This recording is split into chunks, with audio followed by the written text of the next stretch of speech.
ये है lecture number 3, question number 3 है, ठीक है। और लेक्चर नंबर भी 3, in the books of MS bull and bear, investment 12% debenture of WYE Y limited account में, ठीक है। देखो 1/12 को परचेज किया टू बैंक अकाउंट, ठीक है। नॉमिनल का अमाउंट डाल दिए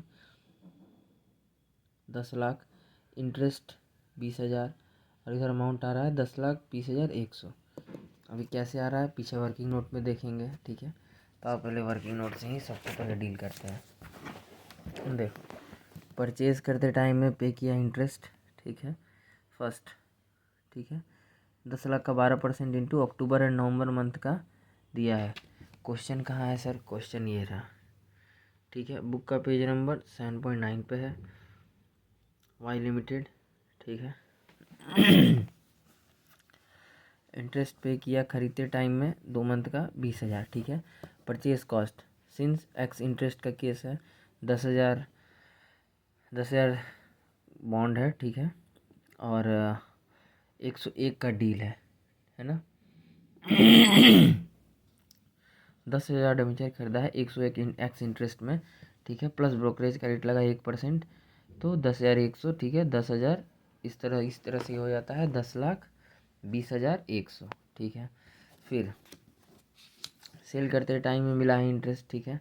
10 लाख का 12% फरवरी में सेल किया है, तो अक्टूबर टू 1 फरवरी तक का, ठीक है। मतलब 1 मार्च को कर दिया होगा, तो 5 मंथ का लग गया इसमें 50,000, ठीक है। Cell proceed 10,000 into 103 x interest का केस है, ठीक है। तो 10,30,000 माइनस 1% ब्रोकरेज माइनस होता है सेल के टाइम में, 10,300 माइनस हो गया 10,19,700, ठीक है। Note calculation of profit and loss नहीं बनाए बिकॉज ओनली एक ही ट्रांजेक्शन है, ठीक है। मतलब परचेज और सेल एक ही हो रहा है इसीलिए। अब देखो ये चीज़ सीधे यहाँ पे आ जाता है बैंक अकाउंट, ठीक है। इधर सेल अकाउंट सेल किया है तो वो सारा डिटेल डाल दिए। फिर लॉस ऑन सेल हुआ है, कैलकुलेशन ये निकाल लेंगे, डायरेक्ट निकल जाएगा, ठीक है। इस दोनों का डिफरेंस 400, ठीक है। और ट्रांसफ़र करके ख़त्म कर दिए किसको, ये 50,000 जो था इंटरेस्ट, और ये 20,000 इसका जो बैलेंसिंग फिगर है 30,000 उसको, ठीक है। अब आते हैं आगे, एग्ज़ाम्पल केस 1, ठीक है। एग्ज़ाम्पल 1 में केस 1 परचेज़ किया 1,000 डिबेंचर 103 एक्स इंटरेस्ट में, ठीक है। इंटरेस्ट डेट है 30/9 और 31/3, ब्रोकरेज 1% लग रहा है, फेस वैल्यू है 100 और रेट ऑफ इंटरेस्ट है 12%। एंट्री क्या करेंगे, investment in debenture account debit to investment in 12% debenture account debit to interest on investment account debit to bank account, ठीक है। देखो अमाउंट आ रहा है ये 104030, और इंटरेस्ट का अमाउंट आ रहा है 2,000, और ये दोनों का बैलेंसिंग फिगर है, ठीक है, ऐड करके। अब आए कैसे इंटरेस्ट 10,000 का, सॉरी 1,000, ठीक है। 1,000 परचेज़ किया है डिबेंचर, 100 फेस वैल्यू है 12% अप्रैल एंड मई का, ठीक है। 2,000 लग रहा है इंटरेस्ट, तो ये इंटरेस्ट चला गया। और परचेज कॉस्ट कैसे निकाले 1,000, ठीक है। एक्स इंटरेस्ट 103 में ख़रीदा है, तो यहाँ से आ गया प्लस 1% ब्रोकरेज जुड़ गया, तो ये हो गया टोटल, ठीक है। यहाँ चल गया, दोनों को ऐड करके यहाँ लिख दिए।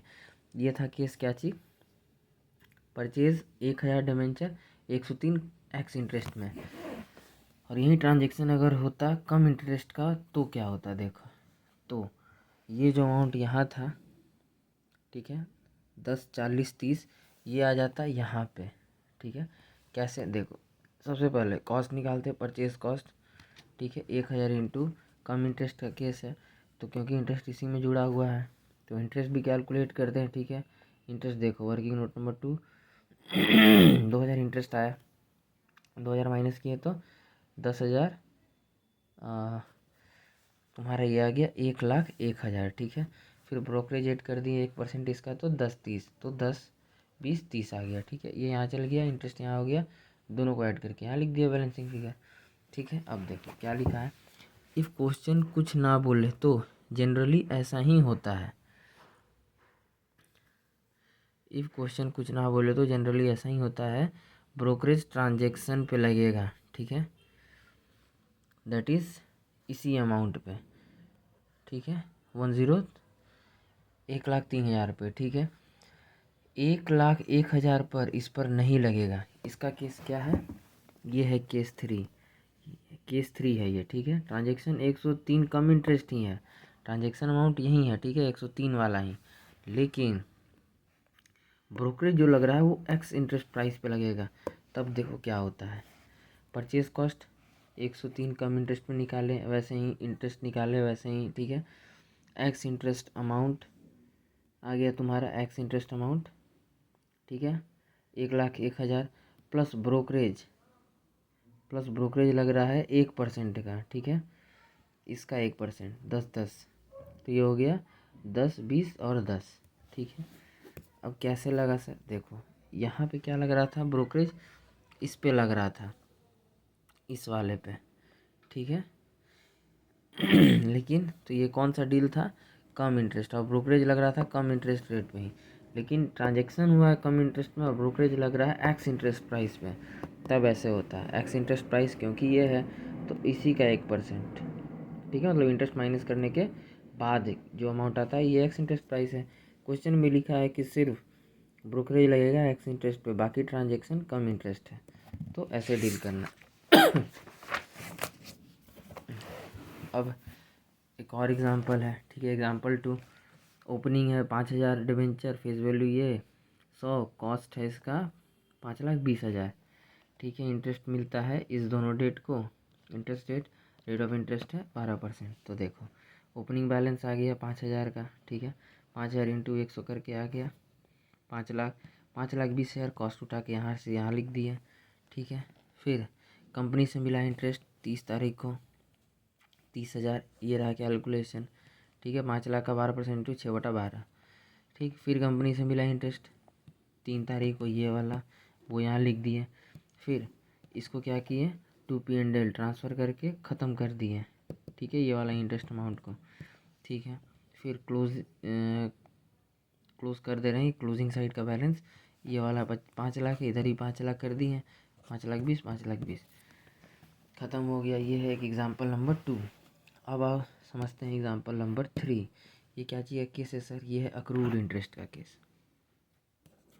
बाकी सेम है एग्जाम्पल नंबर 2 का, ठीक है, सेम यही कुछ सब कुछ है, ठीक है। रेट ऑफ इंटरेस्ट सेम यही, बाकी सब सेम है। एग्जाम्पल 2 का rate of interest 12%, interest date तुम्हारा यही रहेगा। अब होता क्या है कि देखो ओपनिंग भी वही है, क्लोजिंग भी वही है, बस इंटरेस्ट जून में 30 जून को दे रहा है और इंटरेस्ट 31 दिसंबर को दे रहा है। क्लोजिंग सेम हो रहा है अप्रैल में ही और इसी बीच में, तो 3 महीने ये जो डिफरेंस है ना, इस वजह से अक्रूड इंटरेस्ट आता है, ठीक है। अब देखो कैसे, इस पीरियड के बीच का, ये पीरियड का बीच का पार्ट को बोलते हैं अक्रूड इंटरेस्ट, ठीक है, इधर भी और इधर भी, ठीक है। अब देखिए to balance brought down 5,00,000, same example 2 का ही जैसा है। देखो ये जो डाटा है सेम यही चीज़ है, 5,00,000 5,20,000 30,000 30,000, ठीक है, 5,00,000 5,20,000। अंतर क्या है, इंस्टीट्यूट कहता है कि ये जो 15,000 टू अक्रूड इंटरेस्ट करके लिखते हैं, ऊपर लिख दो चलेगा, ठीक है, यहाँ मत लिखो, यहीं लिख दो बैलेंस इसी के टू बैलेंस ब्रॉट डाउन के साथ में चलेगा। तो अक्रूड इंटरेस्ट है ये 31/12/23 से 31/3/24 तक का, ठीक है, 3 मंथ का, ये वाला पीरियड का अक्रूड इंटरेस्ट यहाँ आ गया, ठीक है, ओपनिंग बैलेंस पे 15,000। और इसी तरह इस साइड में क्या होता है, बाई अक्रूड इंटरेस्ट नियम के अकॉर्डिंग, लेकिन इंस्टीट्यूट इसको भी काट देता है, नीचे लिखो चलेगा, वो कहता है कि भाई यहाँ भी 15,000 लिख दो चलेगा, ये वाले पीरियड का, ठीक है, यहाँ लिख देंगे तो भी चलेगा। अब आता है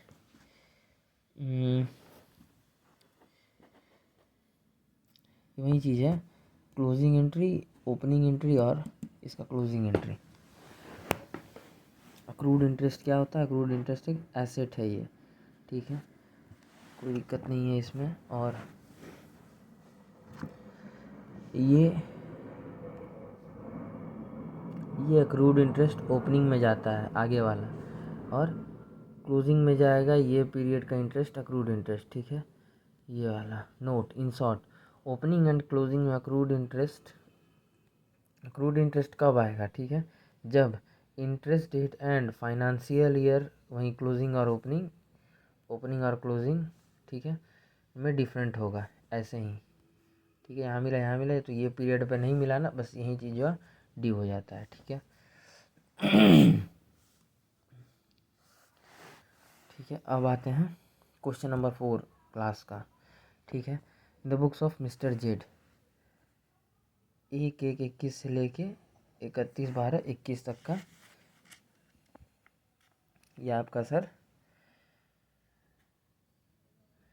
फाइनेंशियल कंपनी का फाइनेंशियल ईयर है। अब देखो सबसे पहले इधर देख, पहले इधर ही आ जा, देखो ओपनिंग बैलेंस है, टू बैलेंस ब्रॉट डाउन 1,20,000, ठीक है। अक्रूड इंटरेस्ट आ गया 2700, 1,18,000 जिसका कॉस्ट है। फिर परचेज़ किया है 20,000 1 मार्च को, वो यहाँ पे 750 परचेज़ करते टाइम इंटरेस्ट पे किया है। एक्स इंटरेस्ट में ख़रीदा है 200 × 98, वो वैल्यू यहाँ लिख दिया, ठीक है। फिर कंपनी से इंटरेस्ट मिला है, ठीक है, 6,300 का 31 मार्च को। फिर क्या किया है, एक साथ को सेल किया है, ठीक है, नॉमिनल 50,000 का। उस टाइम में सेल करते टाइम में 1,125 का इंटरेस्ट लिया है, ठीक है। सेल कितना में किया है, 500 × 100 पे ही, ठीक है। सेल गया है तो क्या हुआ है, प्रॉफिट हुआ है सेल पे 833 का, ठीक है। फिर कंपनी से इंटरेस्ट मिला है 30/9 को 4,050 रुपये, बचा हुआ नॉमिनल वैल्यू पे, ठीक है, जो गवर्नमेंट बॉन्ड का बचा हुआ वैल्यू, गवर्नमेंट बॉन्ड का जो वो बचा हुआ रखा है, जैसे बैलेंसिंग फिगर है जो नॉमिनल का उस पे, ठीक है। अब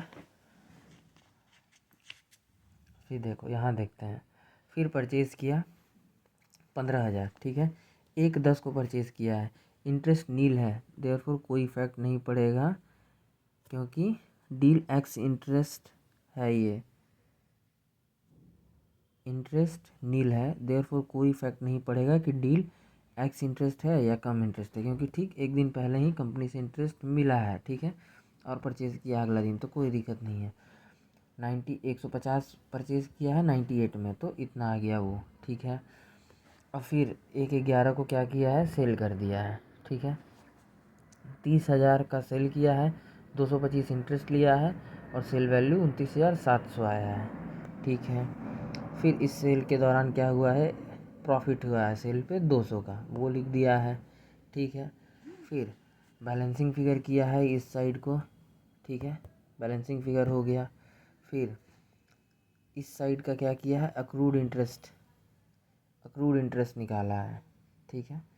अक्रूड इंटरेस्ट निकाला है कि ये क्या है, ये स्टेप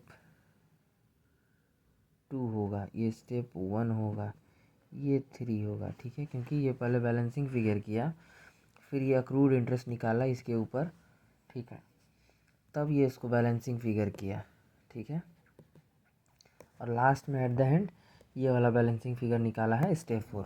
अब ये तो था इसका इन्वेस्टमेंट इन 9% गवर्नमेंट बॉन्ड अकाउंट। अब इसका देखते हैं, वर्किंग को समझते हैं, ठीक है। इंटरेस्ट का कैलकुलेशन है, अक्रूड इंटरेस्ट का ओपनिंग बैलेंस पर निकाला है, 1,20,000 का 9% 3 महीना के लिए, ठीक है, 2,700। फिर परचेज़ करते टाइम में दिया इंटरेस्ट, 20,000 परचेज़ किया था, 9% इंटू अक्टूबर टू फेब का दिया 5/12 750 रुपये। फिर इंटरेस्ट आया, कंपनी से मिला इंटरेस्ट बैलेंस डिबेंचर पे, ठीक है, कंपनी से इंटरेस्ट मिला बैलेंस डिबेंचर पे जो वो होल्ड किया था उस दिन, 1,20,000 प्लस 20,000, 1,40,000 होल्ड करता है, 9%। अक्टूबर टू मार्च 6 महीना का कंपनी ने इंटरेस्ट दिया 6,300, सेल किया इंटरेस्ट मिला, ठीक है। सेल करते टाइम में देखो 50,000 सेल किया था, ठीक है सर, 9% अप्रैल टू जून का इंटरेस्ट मिल गया 1,125। कंप्यूटेशन ऑफ प्रॉफिट और loss, cost of investment sold, original holding means FIFO method को यूज़ करना है तो पहले वाले से ही सेल करना है, ठीक है। तो पहले वाले लॉट को ही हम यूज़ किए हैं यहाँ पे तो 50,000 का कितना, ठीक है, इतना सिन सेल किया 50,000 में तो प्रॉफिट हो गया 833, वही पीछे गया।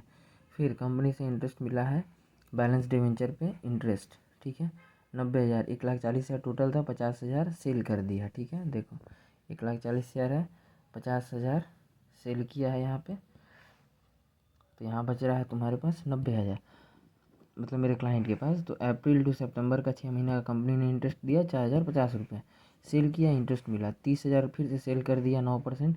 अक्टूबर 1 मंथ का इंटरेस्ट मिला है, ठीक है 225 रुपया, वो भी गया। फिर कंप्यूटेशन ऑफ प्रॉफिट और loss, original holding means FIFO को यूज़ करना है, अभी भी लॉट 1 बाकी ही है, ठीक है तो लॉट 1 से यहाँ पे भेज दिए हैं इंटू 30,000, ठीक है 29,500, सिंस सेल किया है 29,700, देयरफॉर प्रॉफिट हो गया 200 का, ठीक है।